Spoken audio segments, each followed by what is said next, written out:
Like and subscribe. Hope everybody's doing well. God bless you all. Now, this is the video. I promise you to do a chapter 2 to this video, and it's about how African Americans fighting for civil rights saved the United States from becoming a plutocracy. I'm not going to go back and talk about the first video. You'll have to go back and, if you're interested, and read it. But I will say what the definition of a plutocracy is a political system governed by the rich. But let me explain something to you. The United States, we had the Constitution, but and it talked about democracy, but the United States started off as a plutocracy. Because if you weren't a rich white landowner, you couldn't vote. If you were not a rich white landowner, you could not vote. If you were a woman, you could not vote. The United States has been fighting to become a democracy since day one. We call these guys the father of the country, this, that, and the other, and we act like we're supposed to worship them. They were slave owners. And not only were they slave owners, they controlled everything in this country. They did not even give middle class and poor whites the right to vote. So I don't know what you jumping up and down like they did something, like they were these great people. They were rich, greedy men. And that's what we have running the country now. Rich, greedy men. And as I stated before, when black Americans fight for, let's go back to Bacon's Rebellion so we can understand the history of this thing. Bacon's Rebellion is when there were 13 colonies. And the British government was giving orders to the governors of provinces land to distribute to the people. Now, what did these rich governors do? They did the same thing all rich people do. They kept the good land and gave the poor farming land to the rest of the people. So what happened? Eventually the people rebelled. But black people rebelled and white people rebelled together. They fought together. And they outnumbered the military and the governors who were in charge. So in order for the governors to keep control, they told the white people, look, you are just like us. So what we're going to do is we're going to give you more land because you're like us and you're better than the black people. So we're going to give you more land. And we're going to hire you to keep them in line.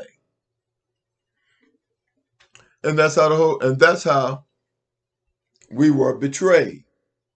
But going back, like I said, if not for African Americans fighting for civil rights, the United States would have been more of a plutocracy decades ago with a totally militarized police force like the Gestapo, which is being created in Atlanta under the guise of Cop City.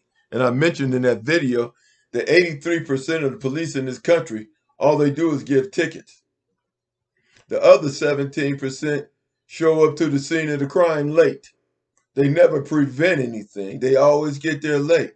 And when they did get there on time, we have the Uvalde situation where they had guns, ammunitions, the vests, and all that stuff on. and there was one lone gunman in there, they didn't go in. A parent had to force her way in to save her kids. One of the police officers, he tried to go in to save his wife, who was a teacher, and they prevented him from going in and saving her, and she died. So if the police aren't protecting the citizens, why do they need Cop City? Why do they need a militarized police force? They only need a militarized police force to stop protests. And even nonviolent protests, they agitate the situation so that to hope they can get a riot so they can jump on the American citizens. Now, a lot of you will say, a lot of you white folks sitting there listening to this will say, hey, it's not true, it's not true. But let me tell you something. January 6, 2020, African Americans saved democracy in the United States of America.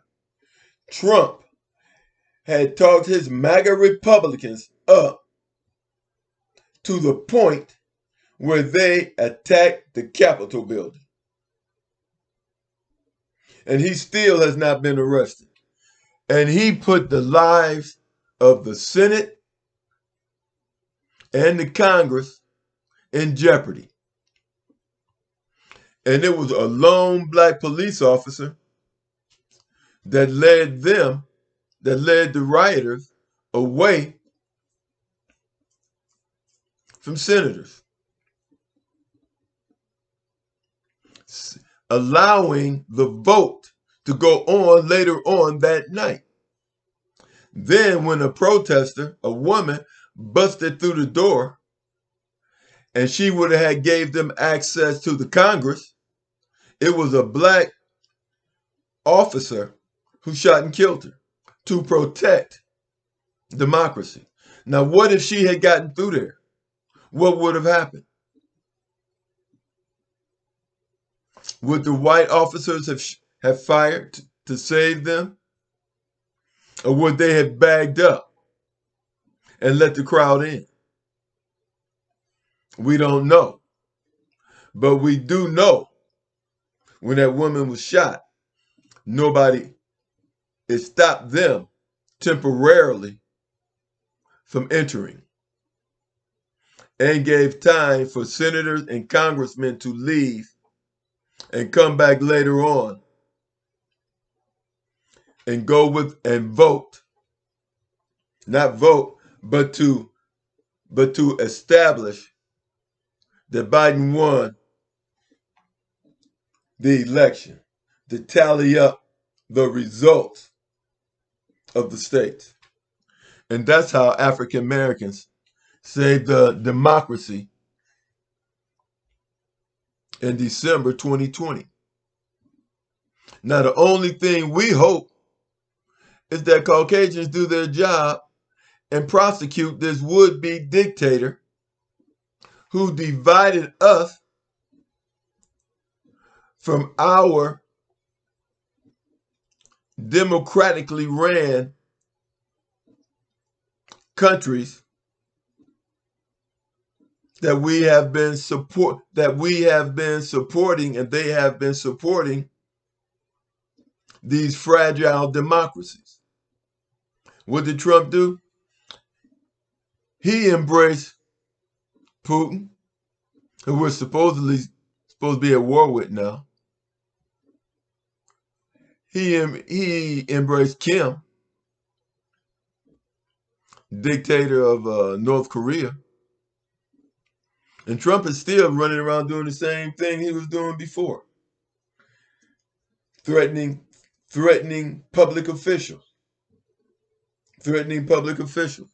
It seems now that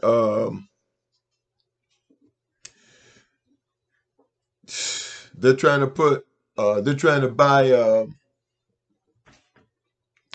buy a lot of black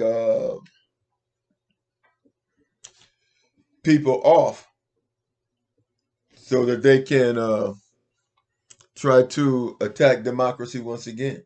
And when I say that, I mean like the black mayor of New York City, who just recently reinstated stop and frisk, or this black police officer in who was in Atlanta. Now she's in Tennessee, and she has these hit squads out attacking innocent citizens. But don't fool yourself. White police have been attacking Caucasian Americans. It's just not on the news as much. But you all are being targeted. So, like I said before, I think I've offered enough proof to the fact that the African Americans have held democracy together since the creation of the United States of America. Have a nice day.